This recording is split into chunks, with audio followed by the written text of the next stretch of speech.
Баршаңызға қайырлы күн. Бүгін үй жағдайында пахлава дайындайтын боламыз. Ол үшін бізге қажеті ұн және үй температурасындағы сары май.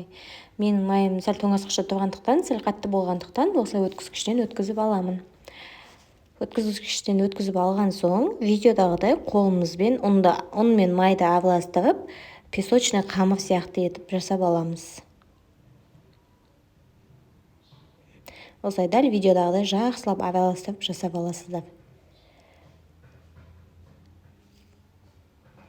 Содан соң қолымызбен ұнның ортасын ашып, үй температурасындағы қаймақты және жұмыртқаның сарысын және қамыр қопсытқыш, яғни разрыхлительді салып, қолымыздың немесе лопатканың көмегімен жақсылап араластырып, жұмсақ қолға жабыспайтындай қамыр илейміз.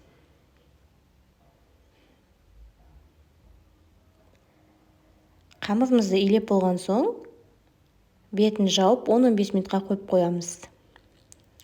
10-15 минуттан соң алып, 3 бөлікке бөлеміз. Бір бөлігін жақсылап жұқа етіп жайып, қызып тұрған пешімізге 180 градуста 10-15 минутта пісіріп аламыз.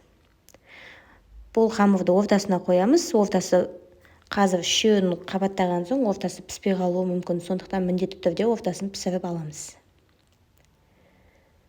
Ал пешімізге кетті. Енді жұмыртқамыздың ағын және қантты жаймендеп салып отырып, миксердің көмегімен араластырамыз. Шекерді жаймен салып араластырамыз. Аппақ пена пайда болуы қажет. Аппақ пена пайда болғанша жақсылап араластырамыз. Содан соң қамырымызды жұқа етіп жайып аламыз. Жаңағы дайындаған кремімізге жаңғақты майдалап салып, кремімізді дайындап, осы қамырдың үстіне жағамыз.